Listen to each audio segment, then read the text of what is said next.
He belonged in uniform. His country was at war. He was 36 years old and bursting with vitality. Before going to work in the morning at the Navy Department, he often played a round of golf. On weekends, he rarely got in less than 36 holes. During the week, he worked out with Walter Camp, the football coach and fitness enthusiast. Lathrop Brown, his Harvard roommate, was serving in the new tank corps. Harry Hooker, his former law partner, was now Major Hooker, on the staff of the 53rd Division American Expeditionary Forces.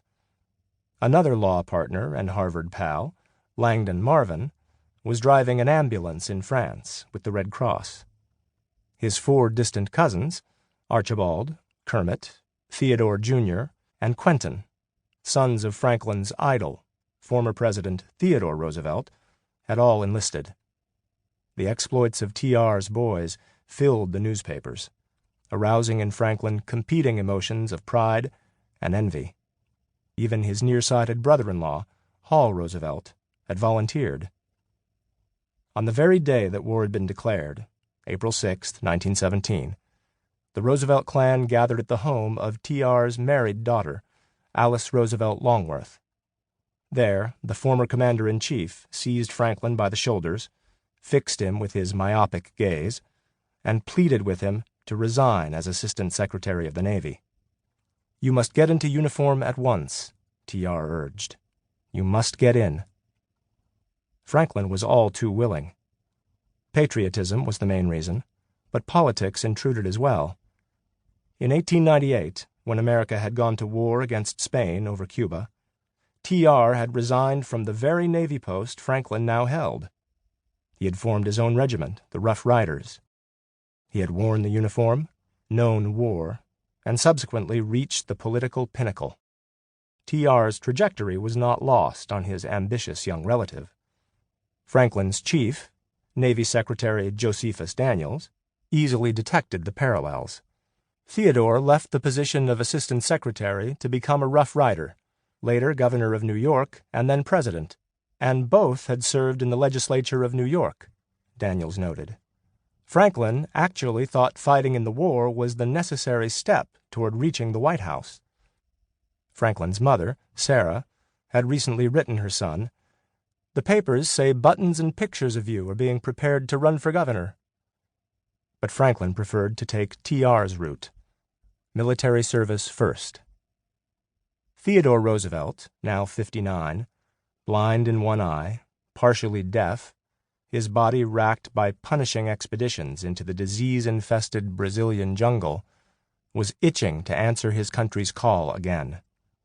He hoped to raise a volunteer division, just as he had raised a regiment in the earlier war. He pleaded with Franklin to get him an appointment with President Woodrow Wilson. This request could prove ticklish. Ever since TR, as a third-party candidate, had been beaten by Wilson 5 years before in the 1912 presidential election, he had been lambasting the winner for everything from woolly-headedness to cowardice, for not getting America into the European War sooner. Nevertheless, the day after the Roosevelt gathering at Cousin Alice's house, Franklin did go to the Secretary of War, Newton Baker, and persuade him to intervene with Wilson on TR's behalf. The president would later say of meeting with his old foe, "I was charmed by his personality. You can't resist the man." Evidently, he was able to resist, since he told Baker afterward, "I really think the best way to treat Mr. Roosevelt is to take no notice of him." TR was baffled by Wilson's failure to seize upon his heartfelt offer. As he left the White House with Wilson's confidant, Colonel Edward M. House, he complained, "I don't understand. After all, I'm only asking to be allowed to die." To which House reportedly responded, "Oh, did you make that point quite clear to the president?" Uncle Ted had not made it back into uniform himself, but his admonition still echoed in Franklin's ear. I should be ashamed of my sons if they shirked war. After TR's White House visit, Franklin did submit his resignation as Assistant Secretary in order to enlist. But when the letter landed on Wilson's desk, the president rejected what he considered military romanticism. He told Secretary Daniels to inform his subordinate that he was no different from any draftee. "Neither you nor I nor Franklin Roosevelt has the right to select the place of service," he warned. "Tell the young man to stay where he is." Unfazed, Roosevelt next went to Wilson personally, only to be turned down again. The rejection, nevertheless, did illuminate Roosevelt's rising star. Wilson's former Army Chief of Staff, General Leonard Wood, observed that Franklin Roosevelt should under no circumstances think of leaving the Navy Department. That would amount to a public calamity.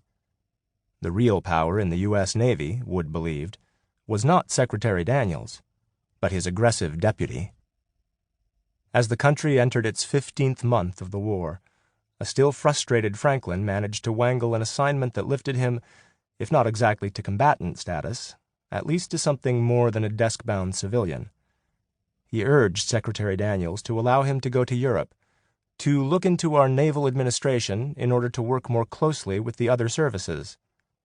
The essentially pacifist Daniels felt no necessity himself to witness the bloodletting firsthand, and eventually yielded to Franklin's ceaseless importuning, even allowing his assistant to write his own orders, essentially a blank check to pursue such other purposes as may be deemed expedient upon your arrival. Franklin confided to his wife that he had been promised a commission as a Navy lieutenant commander upon his return. Before leaving, he sent President Wilson a letter, saying he hoped the speculation about his running for governor of New York would end. He was not going to give up war work for what is frankly very much a local political job in these times.